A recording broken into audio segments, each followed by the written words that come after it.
Hello, good evening, and welcome to the Fatback 4 Daily. It is Wednesday night.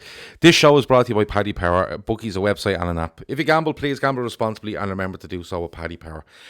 This show is a little bit different, and it's the first of 5 shows we're going to do between now and the end of the season. Looking back on this season, I know it's not finished yet, but there's loads to talk about, and we are on the verge of winning our first title in 30 years, barring the biggest collapse and calamity that you've ever seen in football. So we've decided we're going to go back to the start, and we're going to probably every couple of weeks take it in sections on right up until the end of the season, and we'll do a final 5th show when the league is wrapped up, probably late May by the time we get to it and we've recovered from the celebrations. Tonight I have Grizz and I have Keith with me, so we're going to start off with the summer window, then we're going to have a look at August and September, the big moments, the players, the results, everything that's gone on in those months. The lads will need a little bit of reminding, they said, so that's what I'm here for. But look, let's see how we get on.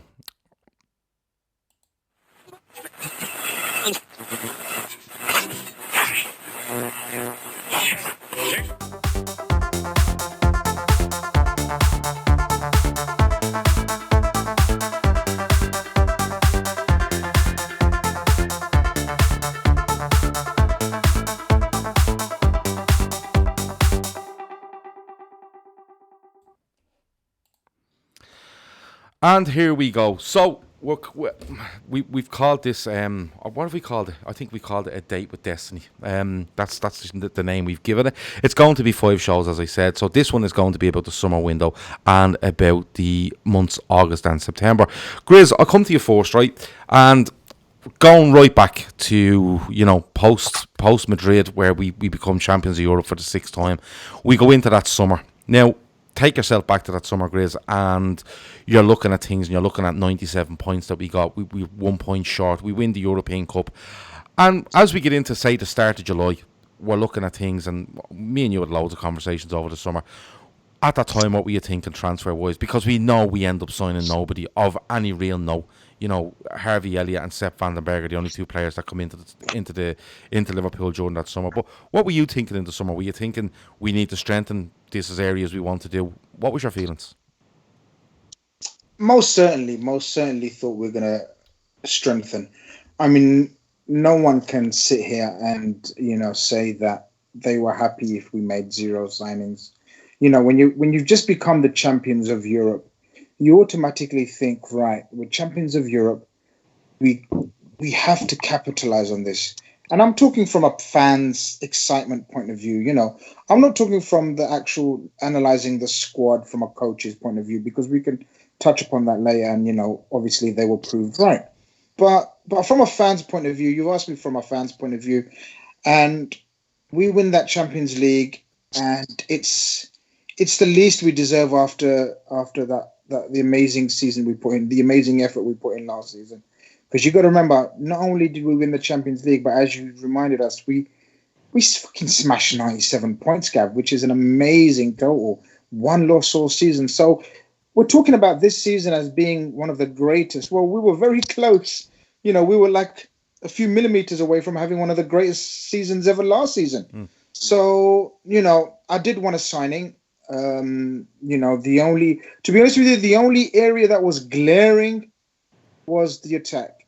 And I did think personally, and I think 80% of the fan base expected the signing as well.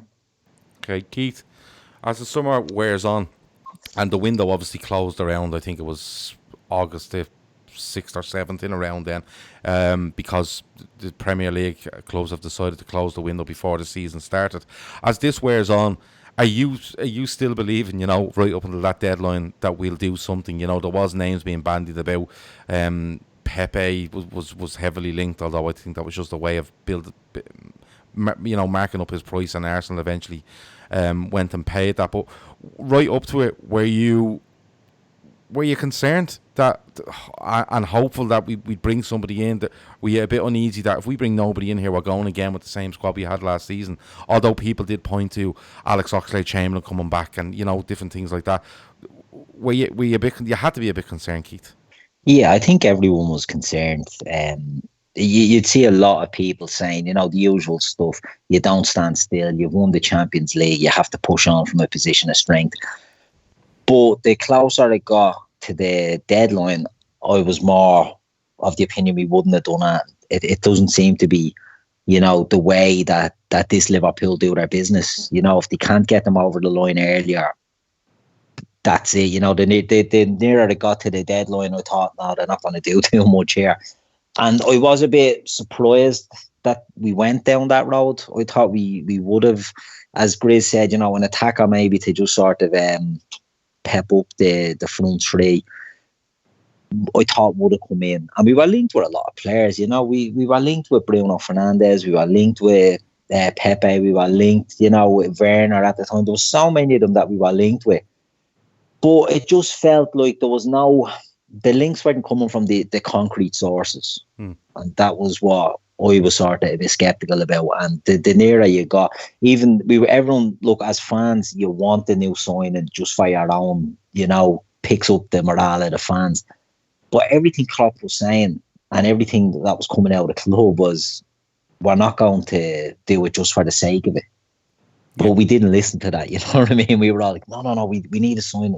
Again, it's the fans know more than Klopp and Edwards and all, and it turned out we didn't get anyone in. Well, I take that back because you mentioned Vandenberg and Elliott, but the biggest one was Adrian. I know it was a free transfer, but how things might have been different if we hadn't have gone with that. We had have had maybe Mignolet in goal, might have been a totally different thing. So it was actually a big signing was one that cost us nothing.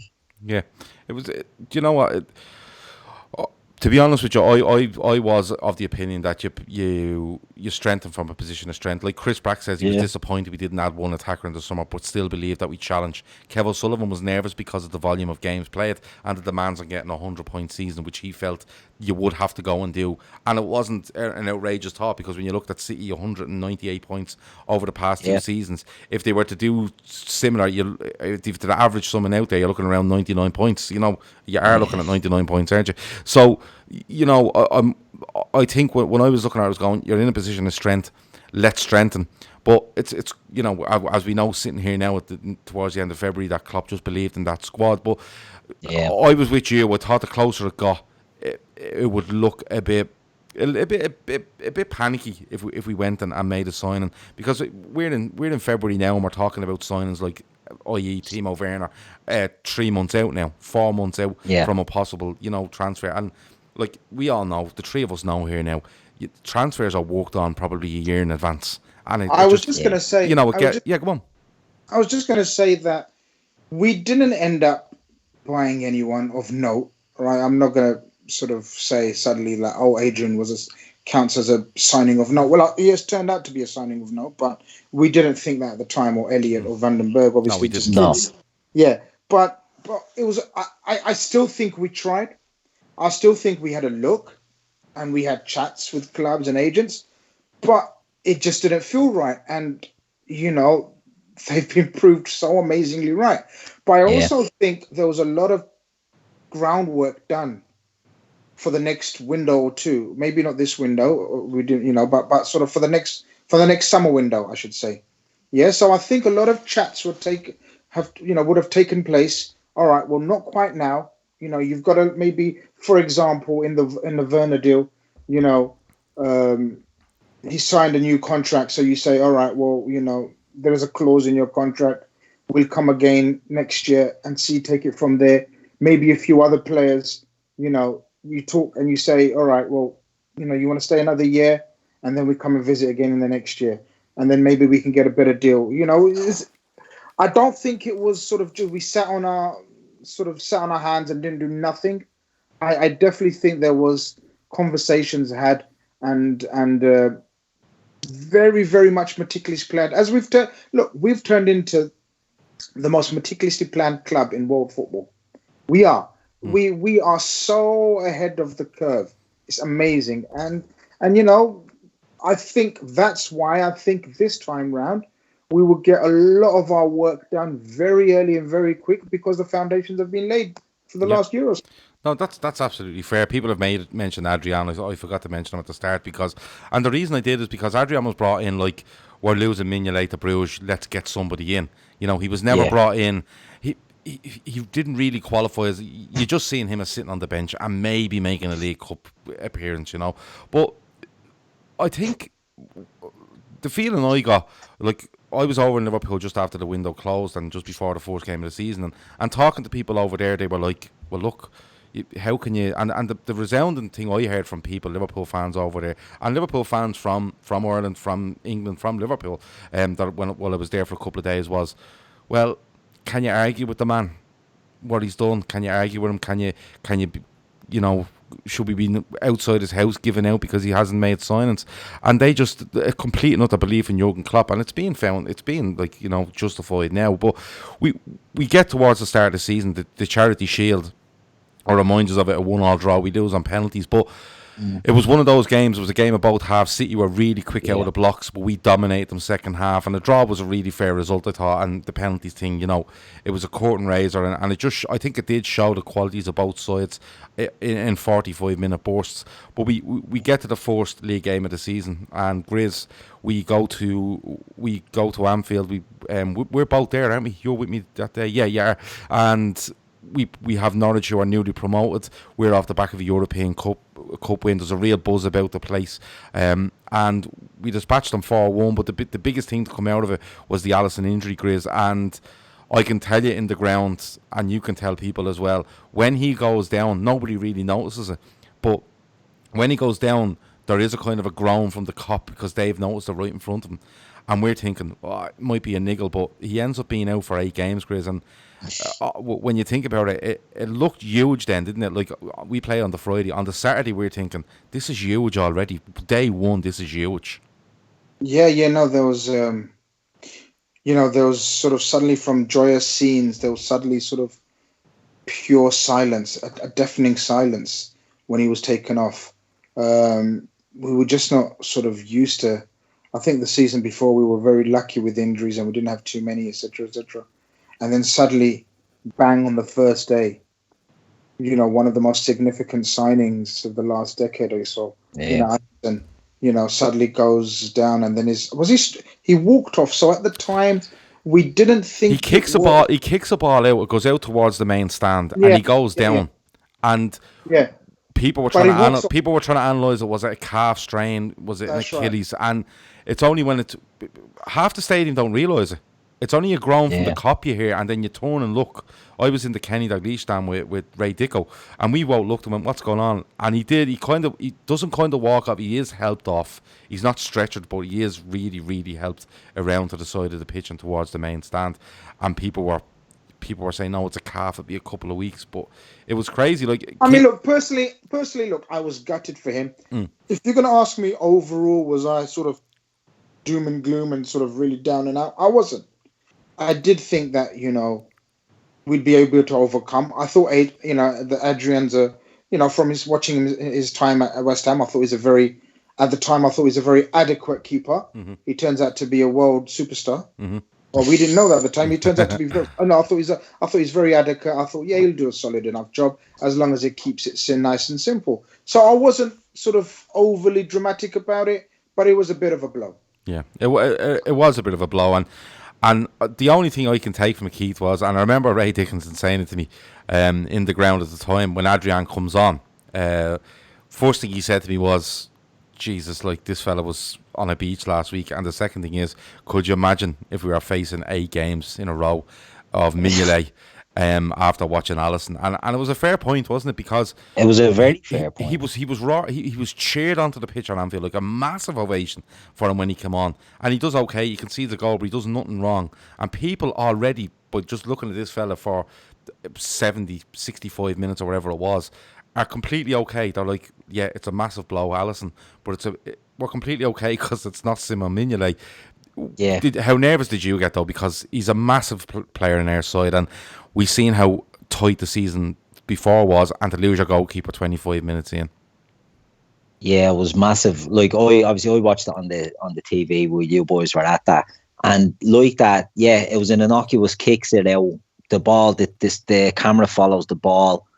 you don't think anything of it. They flash back, he's sitting on the ground, and you're like, oh, jeez, but you had all the medical experts online telling you, oh, this is a calf, this is a tear, this will be out for so long, blah, blah. And I was like, oh, fucking hell. And you're dead right. If that had been Mignolet, and it's very harsh, you know what I mean? Like, if that had been Mignolet, the groans and the doom would have come in straight away. Yeah, and just by fact that it wasn't Mignolet, he got a round of applause. He got, a big ovation. No one had seen him. Yeah, it was a big ovation. And in that, like, psychologically, it was a positive, and it was probably a sign of how the season was going to play out. Really, that way it was.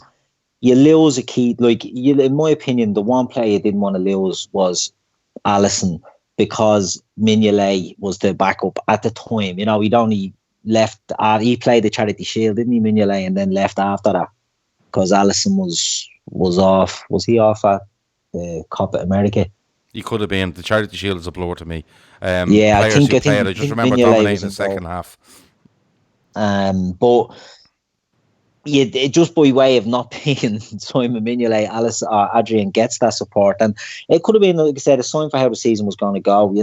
We lose a key player, but we just get on with it.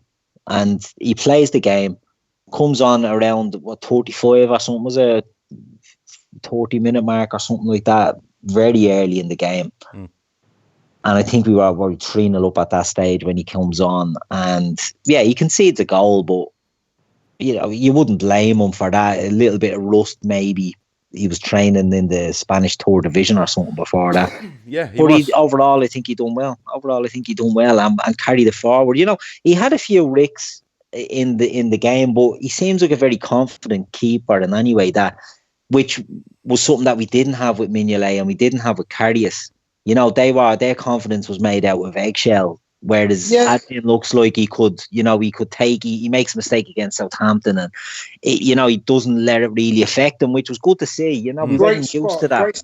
Great spot, because that's the main difference I spotted with Adrian as well. He was very confident and cocksure about himself. I don't know how confident and cocksure he was. I think he was literally maxed out on adrenaline, and it got him through the 8 or so games he played, because I'd say he was looking around himself going, is this actually for real? Like Keith said, I think he was training with friends who were, involved. But you got to remember, Gav, he makes a ricket against Southampton. Well, I'm going to get to that. Okay, fair enough. Go on. But look, what I'm saying is, like Chris Brack says, Adrian's style of play suits us more than Mignolet. That's absolutely fine. Chris Brack also says certain pro podcasts were telling everyone Alisson was a combo of an Achilles and a knee ligament tear. It was fun. It was great for a couple of days while that was going on. But Shaq said he absolutely bricked himself when he goes down injured. But look, we get the first league game out of the way and we win a 4-1.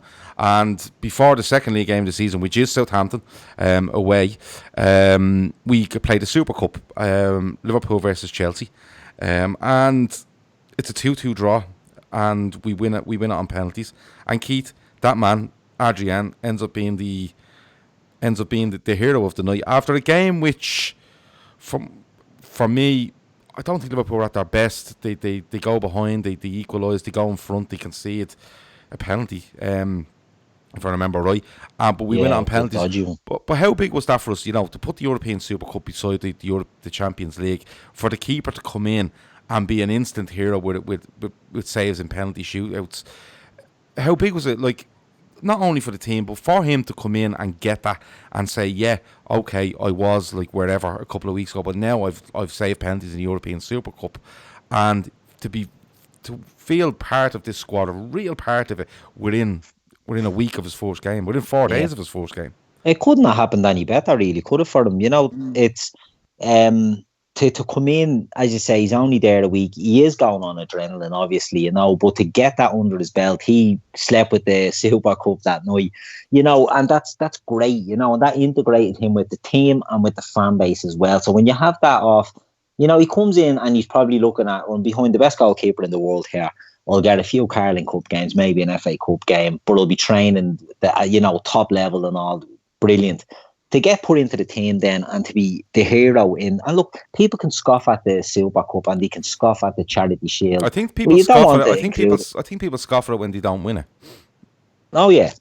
Exactly, and they'll turn their nose up at it if you win it. But this Super Cup had more of an impact because it gave Adrian that confidence booster that, you know, it didn't do him any harm, certainly, you know. And even in the game itself, he wasn't that bad in the game. I mean, they got that penalty, and I think, wasn't it? It was a dubious one. Tammy Abraham, I think, went down a bit easier. I don't think there was too much contact, but, you know, he got the penalty. And to then step up in the shootout and, you know, to save. So I think he done very well there. And again, I'll go back to the point I said a minute ago. Everything seemed to be falling perfect. You know what was our first hurdle? Going back to the small squad as well, one of the big worries was we're staying with the same squad. We're not freshening things up. We have a lot of games, but we also have to throw in a midweek Super Cup in the first week of the season. We also have to go to Qatar later on in the season with this small squad. So to get the win here, by hook or by crook, but with the fact that he became the hero, was brilliant for the morale around the team and for the morale around the keeper. I had to step in to very big shoes for the first 8 games of the season. Yeah, so and it was brilliant. The field, you touch on the field goal factor there, and I think you're right. You know, they were talking about the Champions Wall at Melwood and how they'd have to put a Super Cup on it, and you know, Adrian obviously becomes a hero and becomes part of the squad. But I think it was great for us to win a Champions League and all right, lose out in the league, which is the biggest prize we're looking for, and this is why we're doing this show, I suppose. But to put that other trophy beside it, you're like, you know what, that just cements it for us, and it probably takes a little bit of an edge off the league, not too much, but another way you can go, there's 2 trophies, you know, from all our hard work last season, you know. Grizz, I don't think you can underestimate how good this was, because I think if you're a good player and you're a confident player and you go and win the Champions League, absolutely amazing, and then you go and win the European Super Cup and you have a World Club Cup to look at, and we will look at that later on in future shows. Trophies are trophies, Grizz, at the end of the season. Trophies are trophies, and it also the most crucial factor for me in this Liverpool team, especially under Jurgen Klopp, who had a bit of a unfair reputation for being a bottle job in finals, and when it comes down to it, right? Yeah. So, and I say very unfair because, you know, he's always the underdog in every final he's been previously, right? Yeah. The mentality, the winning mentality slowly starts seeping in, Gav. And that's what was the turning point for me personally. We developed this streak of sort of not playing well, right? Even early doors, we could see that suddenly setting in. And there definitely seemed a determination amongst the players to make sure we get our hands on this trophy. Do you know what I mean? Yep. It was, you know, it was built up to, there was not much sort of prestige behind it. Maybe stature-wise, it doesn't mean much, but to us and to Jurgen Klopp and to his squad and what he was trying to build, I think it was very, very crucial, as you said. You know, especially the way it made the team bond, especially the way it made team bond behind Adrian, you know, sort of, you know, becomes this cult hero, adds to the team unity, you know, which is very, very crucial. It's always downplayed, but it's not. It really, really means a lot. And I thought it was very significant myself.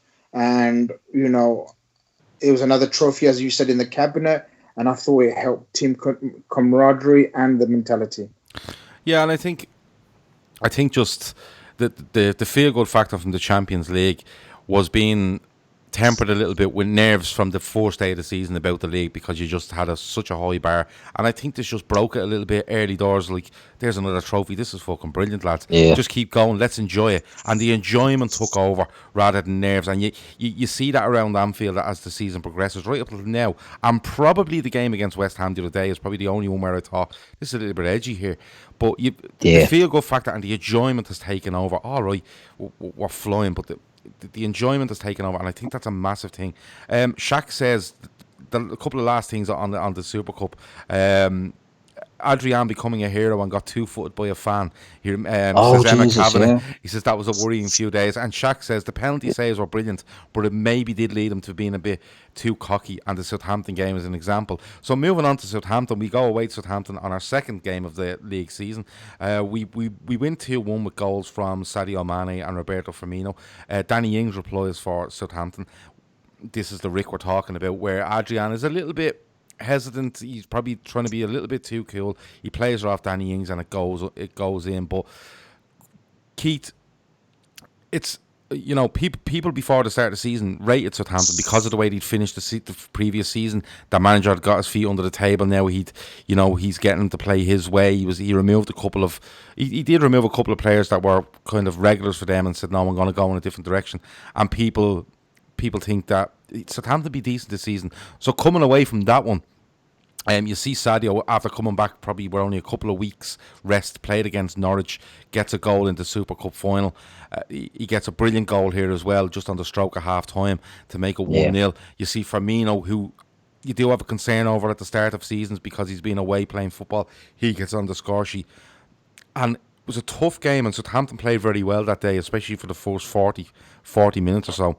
Yeah, it was a tough game. But that felt like a big win again, didn't it? Straight away. Yeah, it did. And again, it's all, everything was done. There was context to it as well, because was this an early kickoff on the Saturday? This one was, I'll tell you now. Because we played. I think it was an early kickoff, because I think we had to play the Super Cup. We played on the Thursday, we played the Super Cup or something on the Thursday or the Wednesday night. And then we had to play this. And you're right, West Southampton came into the season with a lot of hype about them, and especially it was a 3:00 game on the Saturday after playing on the Wednesday night. Was it? Yeah. Even still, first week of the season, we had to travel to Turkey to play the Super Cup, get back, extra time, penalties, get back, a tough game against Chelsea, it must be said, get back then and play Southampton. And people thought, Hassan Hüttl had a reputation for being, a fitness coach as well, like KLOPP and a couple of others, Pochettino as well would have had that he gets his teams really fit and they do a lot of running. And the worry was they could probably leg us a bit, we'd have a bit too much tiredness. And the timing of the Mane goal in that game was crucial. Right on half-time, Half-time, it absolutely killed them, I thought. And that sent us in. And a lot of times this season, we've got that goal, either right on half-time or right after half-time. And it being, just the key to unlock the door. And this game, Adrian does have that little rick, but I think the problem he had there was he knew he was coming in. Again, I said it a second ago, he probably wasn't expecting to play many games. And he probably thought he could, from looking at Adrian, or from Alisson, I get them confused all the time. From looking at Alisson the previous season, he knew, there's a way that these like to play and it gives confidence and it's playing it out from the back and it's pushing up and, patrolling a higher line than he's probably more comfortable with. And he probably felt he'd throw himself into that. And he got caught out, but again, luckily... He gets caught out, but Chris points out that he makes a brilliant save. He makes a brilliant save first half. He does make a brilliant save in the first half from ahead of my corner, I think it was. And all right, he makes a rick, but he actually does make he makes a couple of good saves in that game. He makes absolute stunning save. Yeah, Kieran says he was at the Saints game, and that was the first game that he felt we had a steely determination and could find a way to win. He said Sadio's goal totally changed the game. We were outplayed in the first half. Shaq points out it was 12:30 on a Saturday. I thought it was a 3:00 game, but I thought it was an early one myself. I thought 6 that months. was the whole thing that we had the early. No, he's added to it. Shaq's confirmed 12:30. But Grizz, just touching on that point from Kieran, and it's a really good one, a way to win, because Chris says we massively rotated the midfield due to less than a 48-hour break as the Super Cup finished after 1 a.m. Thursday in Turkey. It was finding a way to win, wasn't it, Chris? Because it wasn't a great performance, don't get me wrong, but it was one of those where you walked away and went, killer goal on half time. Firmino scores. We get away with a little bit of a mistake and we see it out, and that's happy days. See, no, I like that performance. I really like that performance. I think, is it Kieran? Kieran was at the game, and that was his point. I think Kieran makes an absolute outstanding point about, in terms of, that's where we see the steel determination, this team, and the will to win. What happens, look, he does make a ricket, okay? And that's the only way Southampton get back in the game. I don't think we were outplayed in that first half at all. We didn't make any chances, but we were very, very strong defensively. It was early kickoff. We've been away. it was built up to be the game where Southampton press us and sort of it's the big team coming off, not much break, and then the other teams had loads of time to prepare for this game, and it was built up as the mini KLOPP. Well, I can't even say his name, whatever his name is, the manager. Yeah, him. Mm-hmm. And so it was set up to be a sort of a giant killing, so to speak. Excuse me. But, two things I remember from that game. Our determination and steeliness and the first signs of Mane stepping up. Mm-hmm. Sorry, I'll go to Keith while I cough like man. Okay, you have a break there. Yeah, Keith. Mane does step up, and it's a huge goal away to his former side. And as I said, Firmino, obviously, he gets on the score sheet, and you're thinking, lovely. It's great to see him off and running. But as Kieran pointed out there, we find a way to win. We take the 3 points, and remember, we take that 3 points, and the following day, I think City drop points at home to Spurs in a controversial 2-2 draw. So already that win feels great because we've come back from Turkey probably early morning on a Thursday, and to go to Southampton early on the Saturday and win, but then to get the bonus of the City result the following day. Huge already, and I'll keep saying this as we go. Massive moment already in the league on the second weekend of the season. Yeah, it was, and it was one of them. Again, I'll keep harping back. It was a hurdle for us to get over, and we got over, and then to see City dropping points. And if you remember that City and Spurs game, City absolutely marmaladed Spurs. Yeah, and there was the big thing at the end about the goal. I think it was a Jesus goal. That was a handball or something. It was Laporte hit off Laporte's hand in the build-up, drops to Jesus. Yeah, and no one knew what was going on, but it was clear enough. Look, we had one with Mane at Old Trafford as well, so it's the rules are the rules. City could say, "Oh no, we were hard done by." I think it was the first big one in the season where they went, "What is the rule?" Yeah. And people had to realise the rule is if it touches your hand at all as an attacker, you're penalised. I think that was the big talking point of the day. Exactly, but it was one of them. They absolutely battered Spurs, but they couldn't get the job done. And I know they beat us in the Charity Shield, Man City, but we absolutely slaughtered them in the second half of that. And I think. People can say the quality of the league this year has dropped, but it hasn't. Like Man City went through a big ringer for 2 seasons, and to see us coming out of blocks, even in the first game, that Charity Shield game, to see us, they had us on the ropes in the first half, and the way we came back and finished the game stronger, that sort of put a doubt into their head. And then, as you say, second weekend of the season, they're dropping points. That must have been like an absolute sledgehammer to the gut to them. Well, you see, these are grinding out results against Southampton 48 hours after being in Turkey. Do you know what it is, Keith? I done a preview for 90 minutes for the season, just after the Charity Shield, and I was with some City guys and an Arsenal and United and sort of a few other clubs, teams, reps, right? And they laughed at me when I said I was totally satisfied and happy and really, really looking forward to the season because of that second half. And they were like, well, you lost. I said, well, I lost on penalties. We lost on penalties. But that second half performance, again, at the time, you've got to remember, Keith, at the time, they were the best team on the planet because they just come off 98 and 100-point season, right? So they are undoubtedly, possibly the best team that's ever graced the Premier League at that time. And we've, as you said, totally pulverized them in that second half. And there was only one team that was going to win it if there was another 5 minutes. But not even only 5 minutes. That second half, we created chance after chance after chance. And these other chaps looked at me and laughed and they said, there's no such thing as you've won them. There's no such thing as mental war. Well, there is. There is. This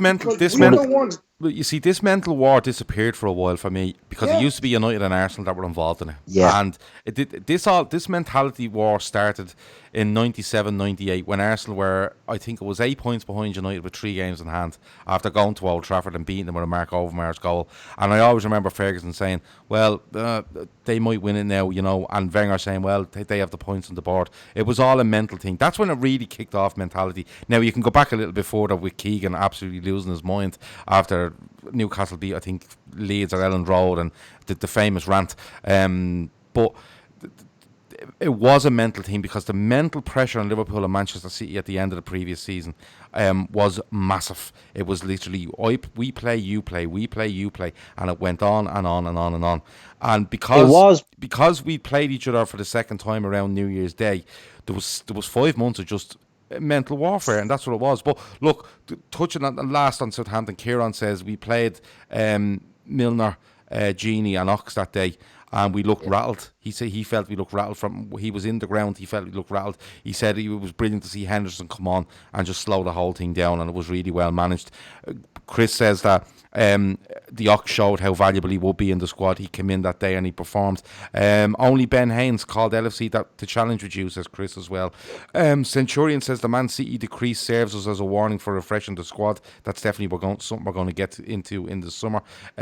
Chris says Boovy's arrogance turned into petulance once the City started dropping points. So this is going back to the 90minute.com. I'm sure if you went back to that, you could find it on YouTube and watch it, and it might be an interesting thing to do at the end of the season, looking back to the start of the season. I'll post it, don't worry about that. Okay, you post it, and look, all these people in here follow you, Grace, so there you go. Let me see. Yeah, Shaq says the Southampton game is one example that we never give up, and we're grinding out results. Let me see. So 2 games left in August. I'm going to paint over one of them, and that's Liverpool 3, Arsenal 1, because that's what we do to Arsenal.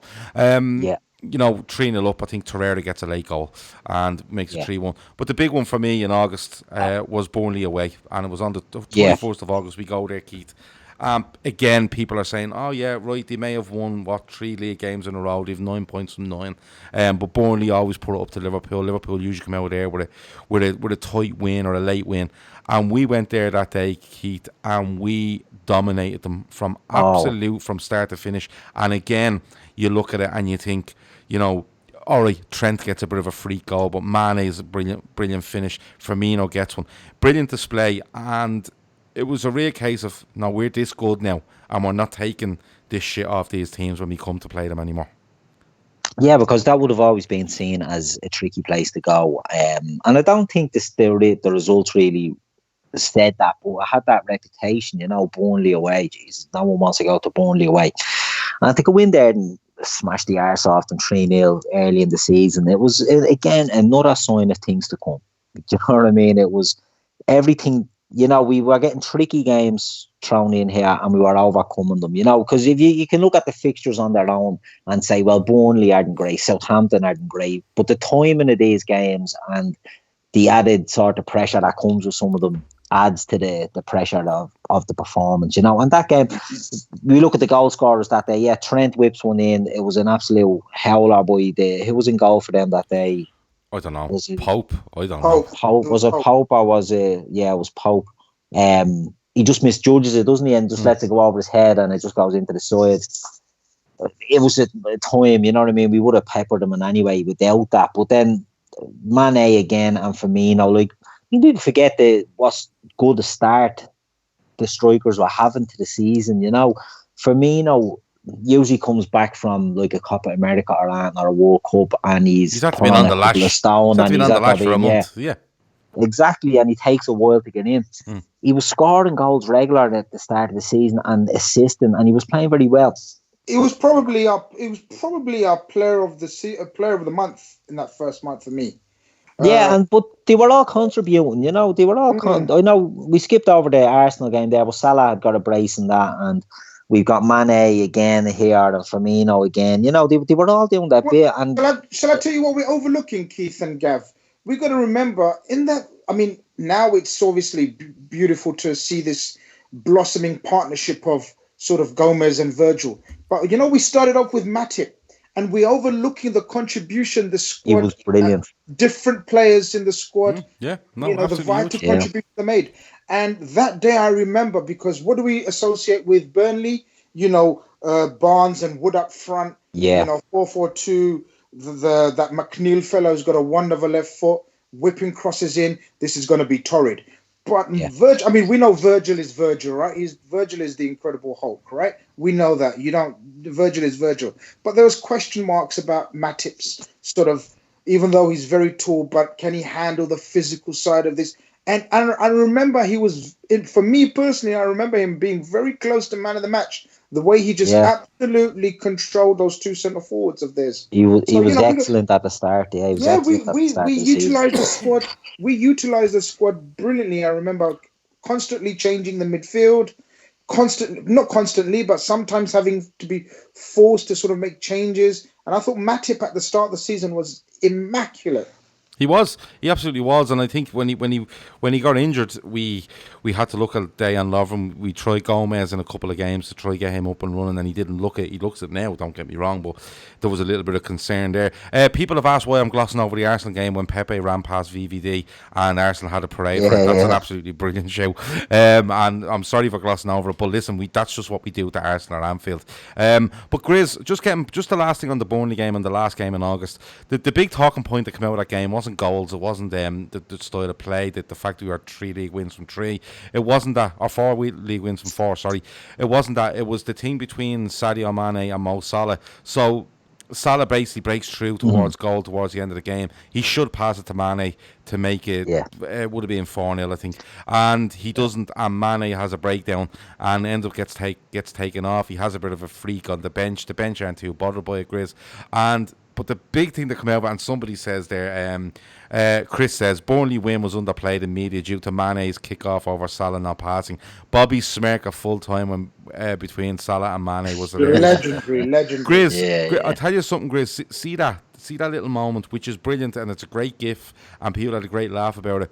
That to me showed that this squad is so fucking tight, because another player can walk off and do a smirk at the camera like, look at these two, as if we're rock solid. That is so fucking funny. And I'd say, Grizz, the squad got a great laugh out of that, because it was one of those where, lads, give it over, that kind of way. People talk about sort of situations and incidents like that where it can break up a squad. It can cause divisions.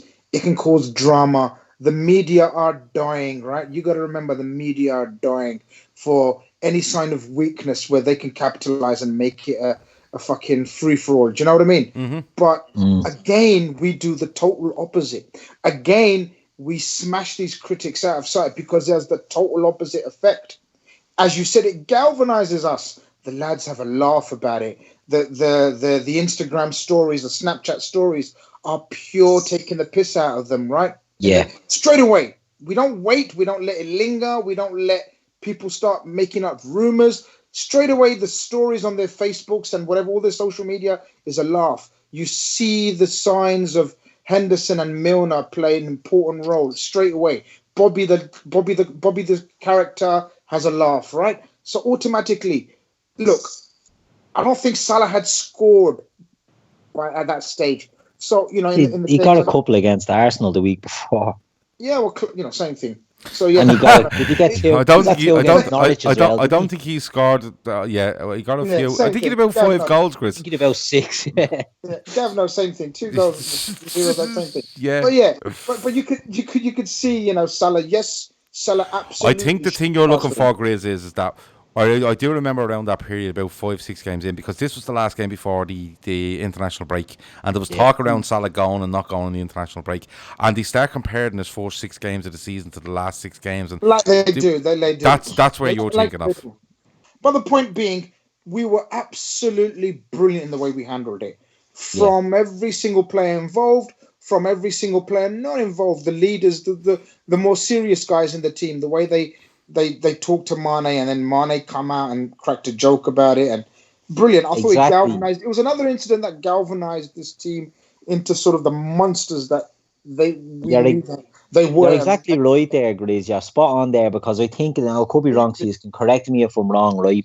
But Milner was on the bench, wasn't he, when he came off, and Milner was breaking his shite laughing when Mane was having his little strop, and that to me showed that this isn't an issue. Do you know, if James Milner, who is, as Grizz says, the serious players in that squad, he's the experienced player, and he knew this isn't, the media tried to turn it into something, and the players knew that this is just, this will be brushed under the carpet. There's no cause for concern here.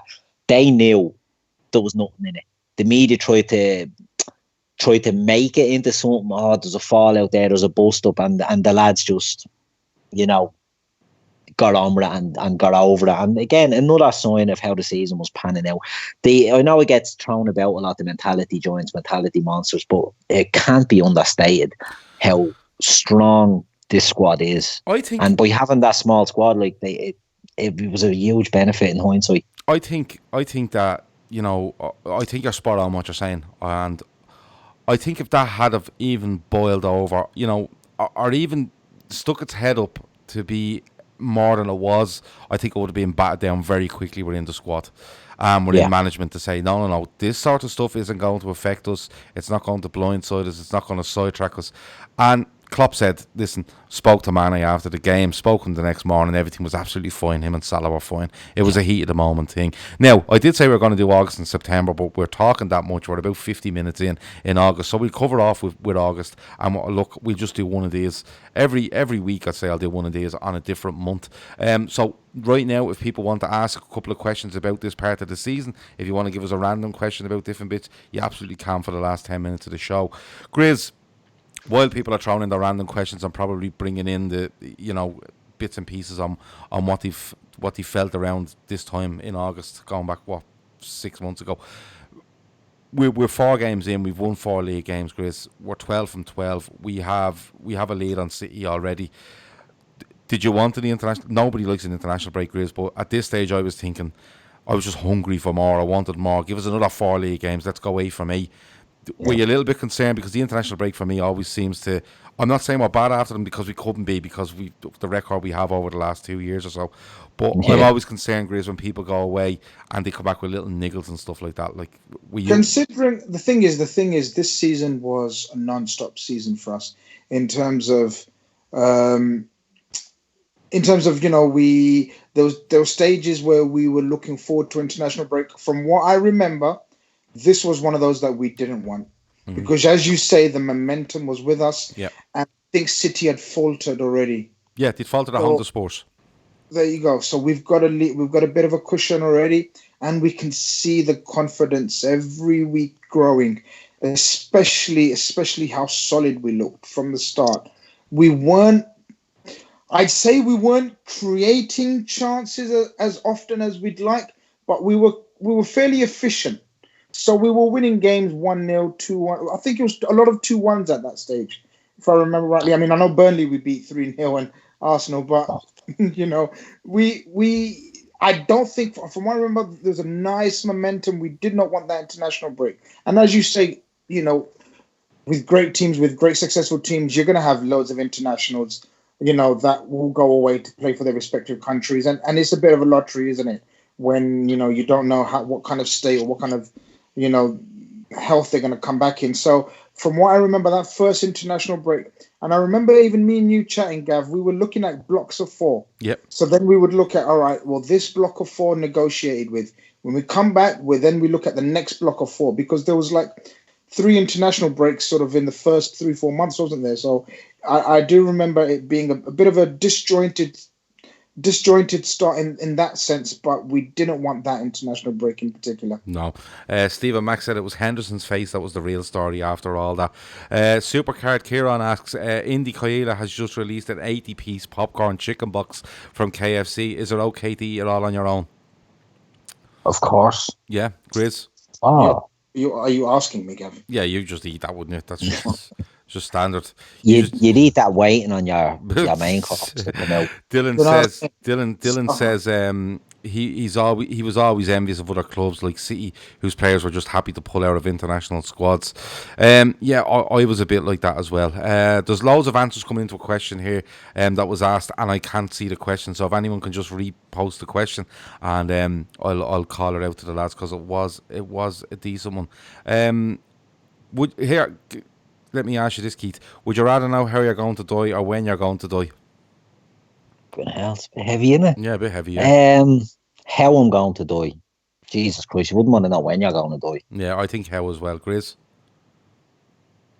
Fucking, that was a deep one, man. I don't often. Yeah. I don't think I don't know. How or when? How, man? All right. Fuck's sake, why? How? Yeah. Okay. I swear it'd be pumping out here. Grizz, quick one for you. Any truth in the rumours that Werner has been offered a contract by Liverpool Football Club? He's agreed personal terms, man. I've already told you. Okay, cool. That's all we need. The question from Avo, and I think this might be the belter that he was going to ask us the other night, but we never bothered to come on, was if you could choose who scores the winning goal in the last minute of the game that wins us A, the league, B, the FA Cup, and C, number 7, who would you choose? So a last minute winner from a player to win the league, the cup, and the Champions League. The league, last minute winner, I think we said about Bobby scoring at Anfield to win the league would be nice. Yep. Oh, that's a shout. I'm all over that. That's a good one. Yeah, at Anfield. The FA Cup, I don't know what sort of Curtis squad Jones. Yeah, Curtis Jones or Pedro Chirivella, one of them. Curtis Jones to win it. And then the Champions League, I don't care. I'm going Hendo because I fucking love him. Hendo's the business. Okay. I have Hendo to do that. Okay. Stephen Mack would have Bobby in all 3. Grizz, would you disagree with either of that? Yeah, I may go with Joe Gomez for the league because he's the only outfield player that hasn't scored for us. Okay. So that'll make it a full set. For the FA Cup, Curtis Jones or Harvey Elliott, or Sepp Vandenberg. Yeah, Big Red, why not? And the Champions League has got to be Hendo for the emotion, for the outpouring of emotion of the last one. This one would be absolute elation and joy. So yeah, I'll actually have Henderson to score the goal that wins us the league. Although I am in for Bobby getting a goal on the day we clinch it, but I'll demote him and put Henderson in for the league. I'll have Curtis Jones to win it for the FA Cup, and I'll have. Do you know what? I'll have Mane for the Champions League final. But isn't it a sign of the squad? Like you could sit there and pick any of them. Like Genie, I'd love Genie's big smiley face to get one. Do you know what I mean? I'd love Robbo to run around like a headless chicken if he got one. You know, there's all of them. Like you could say Mo, who deserves it more than Salah? You know what I mean? He's been an absolute goal machine for us. So pick any of them. Chris Brack has the league, Hendo, FA Cup, Trent, number 7, Bobby. Stephen Mack again just wants Bobby to score all the goals. Kev O'Sullivan has Bobby in the league, Gomez in the FA Cup, and Hendo in the Champions League final. Let me see. Curtis would be a shout if he scores in every round, says Avo. That's a good one. What else? There was another question there, and it's gone on my screen as well. I get it. Carl Duff asked it. Your favourite goal in the August period? Now, Grizz, you won't remember the Salah ones, but because he never didn't score, according to you. But I'm going to go first on this one, and I am going to say it was tight. It was tight between Mane at Southampton, but I'm going to go with Salah at home to Arsenal. I thought he just mind blown, just left David Luiz in his wake and just went in and put one away. So I'll go with that. That'll be my show. Yeah, that was a beaut. Yeah, no, that was a cracker, all right. What else was there? Trying to think now of did Origi get a nice one? Did Origi score against Norwich? Yeah, Origi got a header against Norwich. Yeah. No, that wasn't it then. It was Mane's, man. It was Mane's. I know you're talking about Salah's and everything, but Arsenal, at home are like meat for us. Do you know what I mean? The Southampton, when we needed it the most. Yeah. As you said, they were trying to rough us up before that half time in that first half, trying to sort of impose the energy on us, and then Mane pulls an absolute rabbit out of the hat. That was easily the goal of the month for August for me. A couple, and it's come into my head. Chris has said it there. Mane's goal in the Super Cup when it's cut back for Firmino. Oh, that was a beaut. Yeah, that was a beaut. That was a good one as well. I like that. I did like that. It was decent in August. I don't think anybody has any more random questions left. So, yeah, as I said, we are going to try to do this in about 5 parts, but we won't. We'll do it in about 9 or 10 parts because it's good. I like to talk for an hour about the month that's been, and we will have, there'll be months with more games, there'll be months with less games. And I think we've set up nicely there. Yeah, we have. So what we do is we'll try. Us 3 might try. I might have to bring other people on, depending on availability. But if us 3 are available, we'll take this on. Try once a week just to take a month. So obviously next being September, and we'll go and do that. Dylan asks, how did the golf go? Oh, Dylan, let me tell you something. Right. So went to bed last night. As I was going to bed, it started snowing, which I wasn't happy about. Got up this morning, and it was fine. Everything was great. I dropped my daughter to school, literally left her, went back to the car, and it started snowing again. But it was fine. It was grand. Got there, got to the course. Only 9 holes were open. Disgusted, deflated, but played quite well. Over the 9 holes, I hit. I'll have to go and check it for you, but I want to say around 41 shots, I think, somewhere around that, which wasn't bad because the 9 that was open is a harder 9 than the one that was closed. But I will go and check that, Dylan, and I will send you a message and let you know exactly what I got. But it was around 41 shots, I think, 41, 42 shots. But that's how it went. Dylan wants to know, anyone know how Everton Stadium that's being built on a bed of lilos is getting on? It's not happening. It's not happening. They're going to have to pump out the Irish Sea. Grace, Yeah. how's the keto going? Is asked. Avo asks. Yeah, it's going okay. It's going. It's slowing down a bit, Gav. It's slowing down a bit. Yeah, it does, innit, after a month. I've told you this.